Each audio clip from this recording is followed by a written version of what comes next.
Our ordeal began on Friday, the 23rd of August, 2013.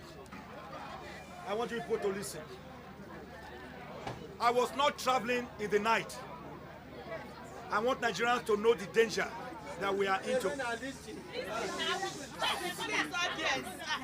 I was not traveling in the wee hours of the morning. I left Benin past 2 p.m. in the afternoon baking sun. On my way to my town, Ivukwe, and to see some friends, and having just lost the drummer of the Ozekome family, Alhaji Yakubu Dick Abu Ozekome. I said I must go and commiserate with my family. I also wanted to, the following day on Saturday, to attend an interview of Knights of St. Mulumba. By the way, Knights of St. Mulumba, God bless you. Knights of St. John, God bless you. I'm told all you did, Knights of St. Mulumba, the candle lit processions. Indeed, I was talking to one brother, Anabui, after speaking to brother Dakbokbo, after speaking to the GK, as to how to go to Marymount Secondary School, Agbo, at 10 a.m. on Saturday, to go for the interview for promotion to 3rd degree. I was still on the phone when I ran into the kidnappers. It was some minutes past 3, I will not know the time exactly. I had wanted to live there and attend a French chieftaincy title in Delta State, after which I was to proceed to Calabar for the Nigerian Bar Association annual general meeting. I had already paid my registration fee, and in fact, my hotel had already been booked. But all these were not to come to pass because of the perilous security situation of Nigeria that has made Nigeria very, very unsafe for both its citizens and investors. We ran into a vehicle had already been used to block the road. And my driver said, God bless my driver, I didn't mention his name, Chinedu. He went through all the ordeal with me. Young man, I adopt you as my son. God bless you. He's in Benin now. He said, Oga, people like saying armed robbers. So. Then I said, then turn the car, reverse. As he put it on reverse, a gun was on my head. Automatic weapon. And they said, don't move. If you move an inch, we blast you. I told Chinedu, don't move. They dragged me out of the car. Dragged Chinedu out of the car. Shot the tire of the vehicle. Put Chinedu in the boot of the car. And put me inside the car. They met another driver inside. They said if we dare look up, they will kill us. We closed our eyes. And we were pressed to the ground inside the car. As we were pressed down, I heard them say, oh, police, police, police, police. Then one of them said, no retreat, no surrender. Let's meet them. Because I couldn't look up, apparently, they moved out of the car. And I could hear guns booming. It was a staccato of bullets raining. Here comes Armageddon. It was a war situation. And they were firing. And as they were firing, the car was moving. They were telling them advance, advance a little. Then I heard them shout again, another vehicle, shoot. Then they started another round of. And then I heard them say, oh, we killed some of them.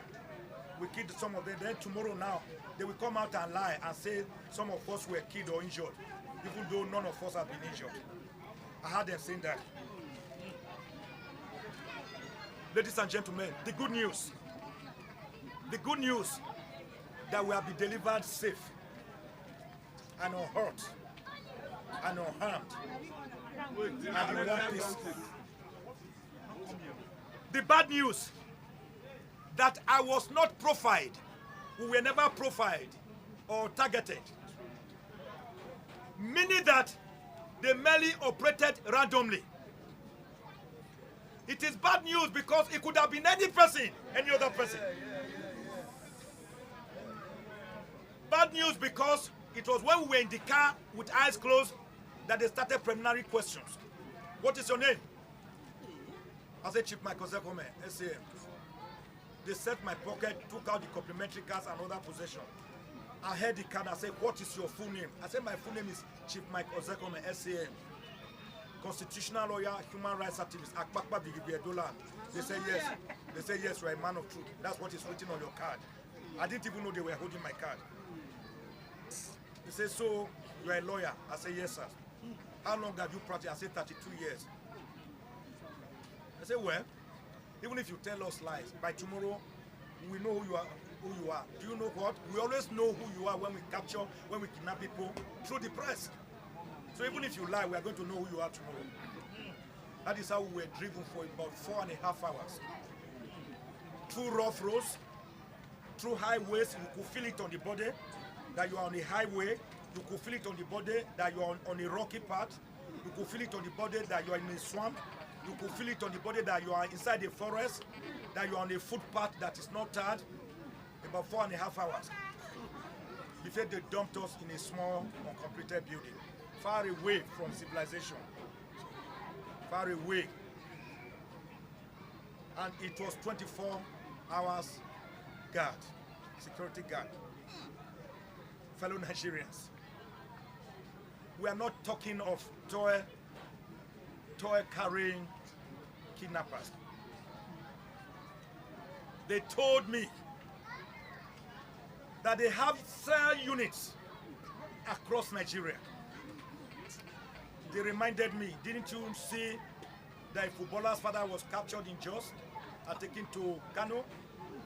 Didn't you hear of the white people, white men who were killed in Birnin-Kebbi and Bauchi and Kano? Didn't you hear of the deputy governor of Anambra State that was executed? They started mentioning them. That they are everywhere. So I asked them, how did you know me then? Why did you come for me? They said, we didn't know you. We just operated. And you happen to have run into us. And that when they started reading of me, they said, we believe that God allowed us to catch you for a purpose. To draw attention to the world, to draw national and international attention to this issue of kidnapping. They were even advising me that I should not blame God, I should glorify God. That the things they have been reading of me, about me, shows that attention is being drawn to this issue of kidnapping.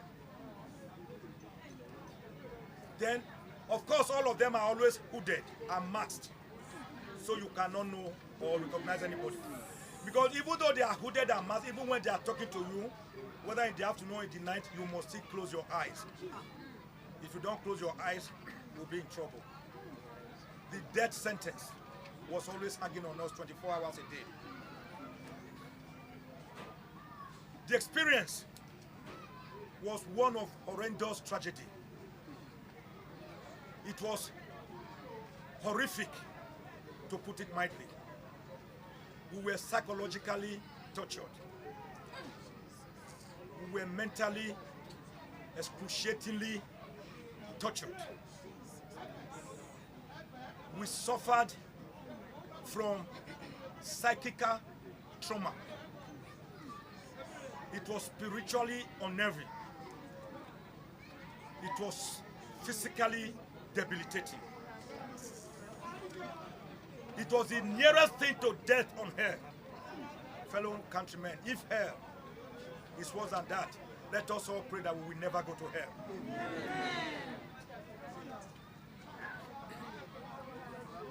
So the bad news is that any Nigerian in any place, on any way, whether highway, footpath, could be a victim. The bad news is that in our unit where we were captured and detained, there were also others.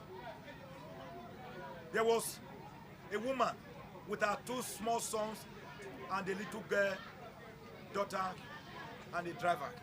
There were 2 other women and their driver. We were about 13 in all. So it showed that when they strike, they do not really care who you are. But the important thing is that they have struck and they know that you must have people out there that they can deal with. That is the danger. That is why I'm going to make some suggestions here to the federal government of Nigeria. That we have in our hands a national calamity. We have in our hands a clear and present danger. We have in our hand a situation of monumental and gargantuan proportion. A situation that calls for urgent national rethinking.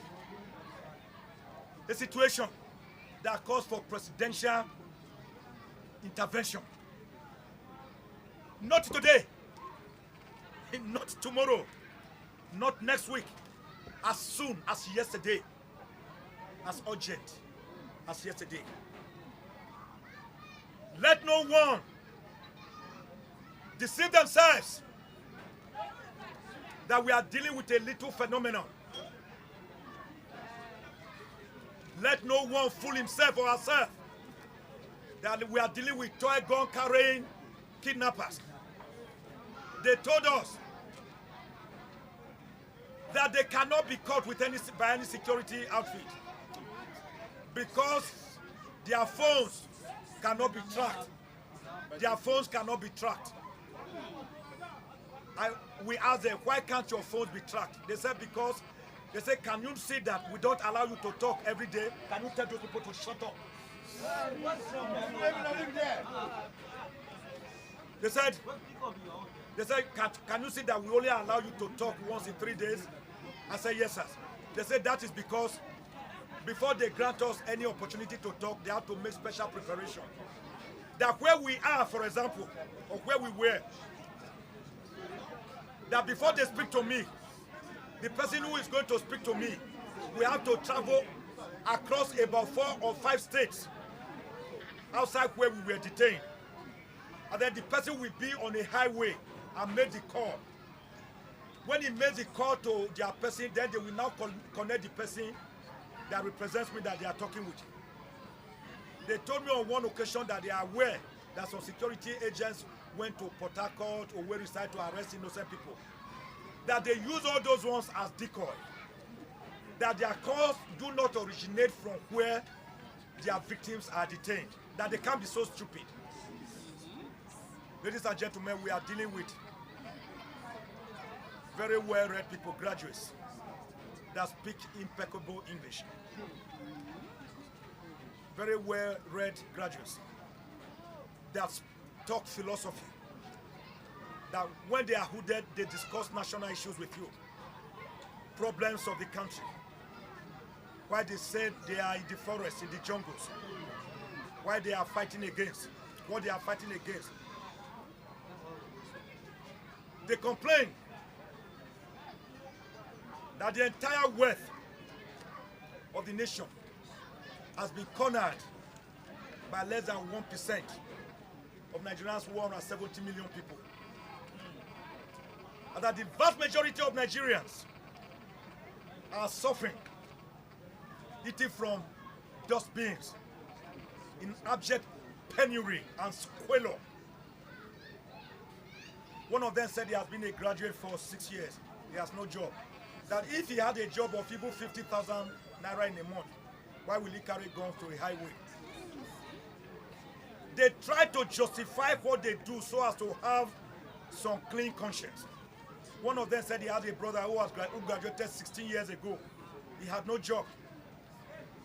That they have to fend for them, that when they make money, they also, like Robin Hood, spread the money to help other people. And then I told them, but I'm also one of you, one of the marginalized from what you say you are reading in the papers. I don't have money. I've fought for the masses of this country all my life. I've never done any other thing. They said, well, we have captured you. The problem is that you are in our net. Unfortunately, we didn't know your name before now. Had we known your name, when we captured you, we will call other cells. Once they say yes, we identified, we would have dropped you somewhere. Fellow Nigerians, that is the danger. The problem knows no gender. It knows no religion. It knows no class. It knows no nationality. It knows no religion. It knows no status. Whether you are commoner or noble. Whether you are rich or wealthy. Whether you are a politician, an entrepreneur, businessman, or professional. Whether you are a farmer or a market woman. Whether you are a housewife or a school child. The problem is one of complexity. Its plenitude unfathomable. Its amplitude frightening. Its extent elephantine and gargantuan. That is the kind of problem that we are dealing with. God bless Nigeria. Now, I want to say that I believe that the federal government should do certain things as a matter of extreme urgency. It is not because I was kidnapped, because I was abducted. Ironically, and they told me that all they have been reading of me is what I've stood for. I'm going to make certain recommendations to the federal government of Nigeria and all the state governments to bring us all of us out of this national calamity, this Golgotha in this world, this imminent bloodbath, because they are threatening that 2015 is when they will show their true colors. Their politicians have been using them. Their politicians across Nigeria buy guns for them, and they use them. And after politics, after elections, they are done. They ask me, what do you expect us to do with the guns? They say they are ready for the politicians this time, that we should send a clear message. As a matter of extreme urgency, I want the federal government to immediately, as urgent as yesterday, grant amnesty to all kidnappers and institute an amnesty program for them to come out of the jungles, remove their hoods and masks, drop their guns, give their guns, deliver up their guns to the government, and come to a roundtable conference, a roundtable meeting. They said some of them are remnants of those that they feel justice has not been done to. We ask them, of course, always with head bowed like this, because you dare not look up. When they are coming, you either do like this, or you turn and face your back. We ask them, if this amnesty program comes, can you come out? He said if they are assured that they will not be arrested or killed, that they will drop their guns, they will send their representatives. Once they are assured that after all, the Niger Delta militants, when their problems came, they also removed their hood and mask and came forward. I therefore call upon the federal government of Nigeria to institute an amnesty program for this very volatile, very angry, very, very desperate youth of Nigeria who believe, rightly or wrongly, that they have been shortchanged by the nation, which is why they said they have taken up arms. One of them analyzed the situation, and I was shocked at his analytical prowess. He must be either a graduate of philosophy or political science or history. He said, listen, son. I said, sir. He said, don't call us sir. We are your sons, we are your children. He said, listen, son. The reason we are so soft on you, we discovered that you have been fighting for the masses. He said, you are aware that they have been predicting that Nigeria will break up in 2015. I said, yes, I'm aware. He said, no. It may not be that Nigeria will break up as a corporate entity, as one. But that breakup could be unit by unit. That when armed gangs like them have been able to effectively take over some segments of the society, they said that is a breakup of those units. That it is not as if Nigeria will break up in one day. I was shocked at this analysis because my mind had never gone there. Amnesty program, Mr. President, sir. Mr. Senate President, sir. Mr. Speaker, sir. House of Representatives. Mr. 36 Governor, sir. Mr. Honorable Minister, FCT, sir. Go back to the drawing board. Think of amnesty program for this angry youth to make Nigeria safe for all of us. I want to suggest that the federal government should immediately declare a state of emergency on youth unemployment, lack of capacity building, on educational decay, on infrastructural decay that give birth to crime,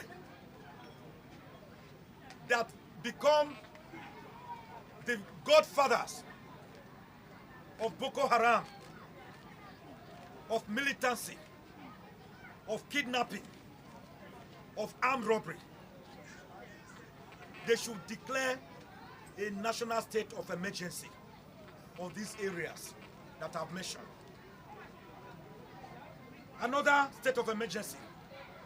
The federal government should immediately declare a state of emergency on insecurity in Nigeria that makes the Nigerian security situation so perilous that whether in the morning, whether in the afternoon, whether in the night, whether in our homes, whether in the marketplace, whether in our workplaces, whether on the air, whether on the sea, whether on the road, that makes all of us unsafe. Declare the state of emergency on national insecurity. Having declared the state of emergency, the federal government should do the next thing, and that is calling on the National Assembly. You are still amending the Constitution. You have the power to so amend it under Section 9 of the 1999 Constitution. Alter the Constitution to bring about state police. We need state police. The argument is now asinine, primordial, and spent.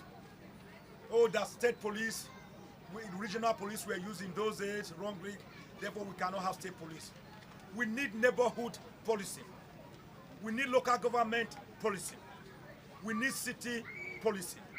We need village policing. We need kindred family policing. Policy that involves inhabitants and indigenous of those particular places. We must begin to have a police system as we have it in the United States of America, where you have the FBI, the Federal Bureau of Investigation. You have the CIA, the Central Intelligence Agency. Then every of the 50 states in America has its own police force. In fact, every state has its own police force. Every city, like Los Angeles Police Department, has its own police. Like New York Police Department, every city has its own police. Then every county council, what we call local governments in Nigeria, has its own police force. Even higher institutions like universities, many of which are called colleges in America, they have campus policing. What happens when a crime is committed? say in the state of Georgia, Atlanta, Georgia, which is 6 hours by air to California, to Los Angeles in California. America is so big that flying from Georgia to California, you are in the air for 6 hours, which is like going from here to London. Of course, you know Texas as a state is bigger than Nigeria. California as a state is bigger than Nigeria. When a crime is committed in one state, they immediately send the alert.